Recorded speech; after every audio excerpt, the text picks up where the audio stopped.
Y lo que hacen es que cuando entra Luis Echeverría al gobierno, que esto es de las cosas que se descubren en 2001, la primera petición que hace el gobierno de Luis Echeverría al gobierno de Estados Unidos es que entrenen al grupo de los halcones.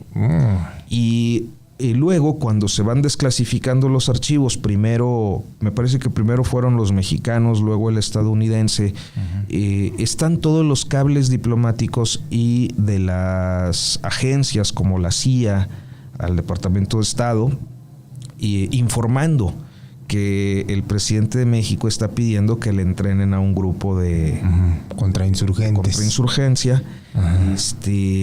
Y bueno, pues el gobierno de Estados Unidos dice no podemos negarnos. Los cables fueron publicados hace unos 10 años, precisamente en proceso por una periodista estadounidense.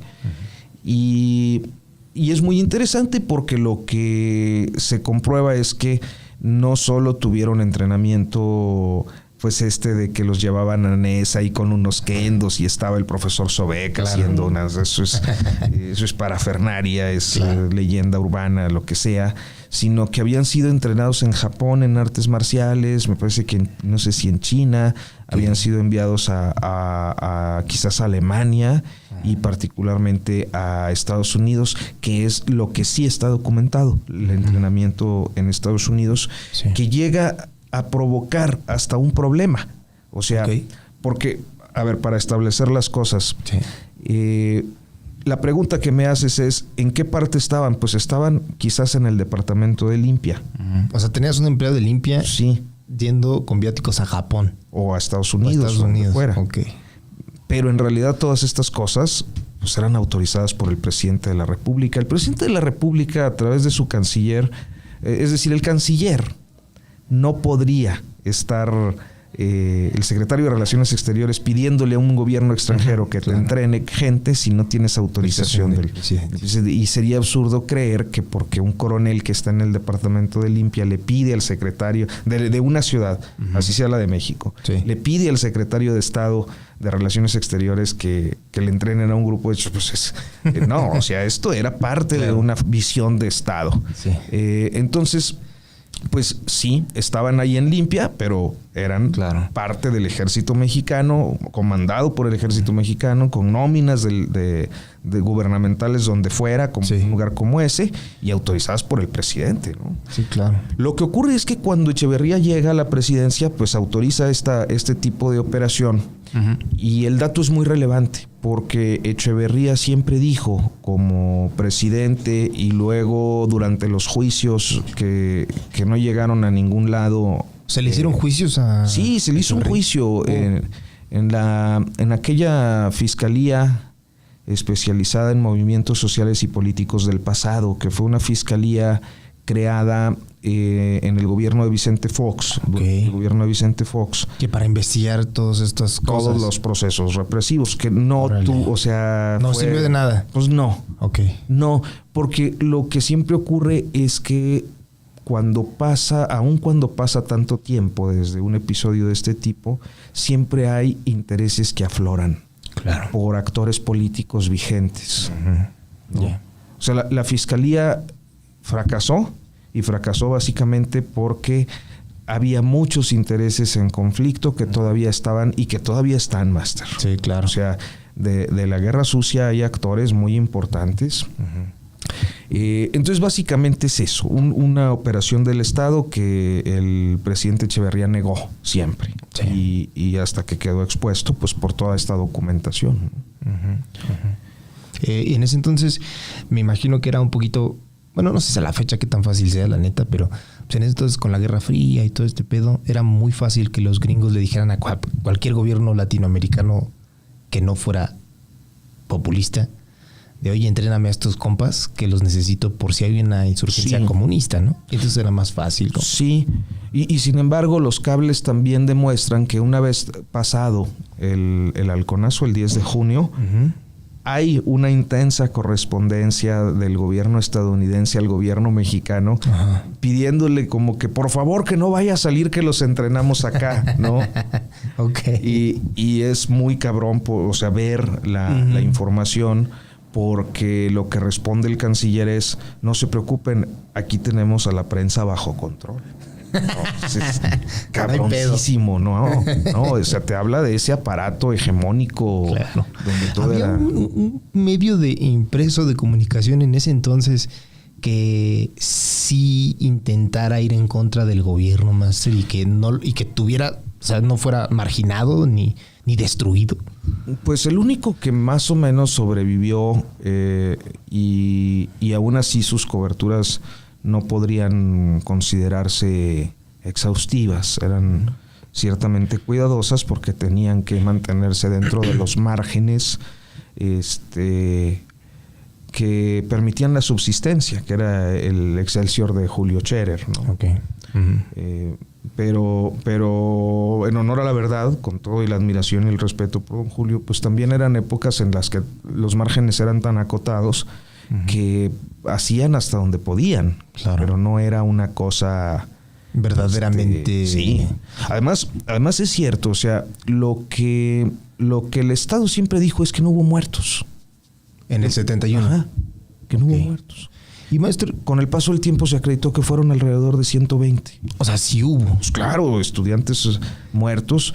¿Y por qué Echeverría entra y pide que se entrene a este grupo? Como que tenía el ojo en el movimiento estudiantil desde el 68. Claro. Yo creo, Master, que desde entonces y hasta la fecha, y a nivel no solo México, pero pues siempre como hablamos de México, en el caso de nuestro país, el poder siempre tiene varias formas de reducir el conflicto. El conflicto que le perjudica, porque también hay conflictos que alienta, ¿no? Pero el conflicto que le perjudica tiene varias formas de resolverlo. Una es comprándolo. Tú cooptas a los movimientos sociales, los corrompes, les pagas a los líderes para que hagan o dejen de hacer. Cuando esto no ocurre, pues a lo mejor vas a la negociación, tratas, si eres más o menos accesible y no quieres tanta bronca, de resolver, tratando de ceder un poquito para que haya conformidad del otro lado. Y cuando ninguna de estas vías funciona, pues recurren a la amenaza y finalmente a la represión. A la represión que por lo general puede ser una agresión, puede ser la cárcel, puede ser la tortura, puede ser la desaparición forzada, y naturalmente la muerte. Entonces, en el país ha existido esto todo el tiempo. Desde el periodo revolucionario hasta la fecha. Ocurren cosas así, en mayor o menor escala, pero estas son las históricas porque, primero por la dimensión, porque ocurrieron en la capital del país, porque se trataba de estudiantes. Siempre con los estudiantes duele más. Claro. Un proceso represivo. Son el futuro. Además son los que sí van a la escuela, o sea, son los que... Sí. ¿No? Y están como se dejan llevar mucho por su pasión revolucionaria, juvenil. Y es como se aprovechan, bueno, no es que se aprovechen, bueno, sí se aprovechan los gobiernos justamente de este fervor que tienen tan a flor de piel, y muchas veces van sin pensar en lo que puede ocurrir, ¿no? Y de esto se agarra el gobierno justo. A Echeverría le interesaban varias cosas. Primero, dejar atrás la idea del 2 de octubre como que él no había tenido nada que ver, porque él era secretario de Gobernación en el sexenio previo con Gustavo Díaz Ordaz. Y le interesaba que no se le relacionara con el 2 de octubre. Con el mandril ese de Díaz Ordaz. Exacto. Sí.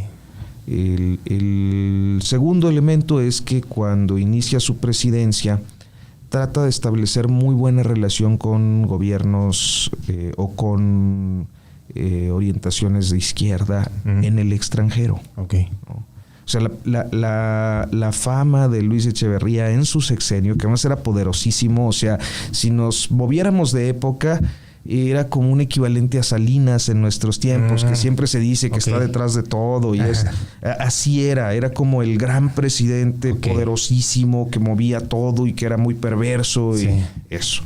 Órale. Y esa era la idea que se tenía de él, pero con un discurso extraordinario para las izquierdas internacionales. Ajá. ¿No? Él fue a China, me parece, ¿no? Fue a China. Sí, los cubanos lo querían mucho porque pues además tenía una posición ahí respecto a Cuba, no se sumaba al bloqueo, cosas así. Hacía reconocimientos a las revoluciones. Creo que fue con él cuando vino Salvador Allende. Entonces fue así, cosas que necesariamente autorizaba un presidente. Claro. Entonces había como esta buena onda con las izquierdas internacionales. Entonces la visión de él en el exterior era como alguien que pues tenía todo un discurso medio socialistoide, ¿no? Tanto que pues había conflictos de su gobierno con las élites empresariales, particularmente con la regiomontana. Órale, Master, no sabía eso. Sí.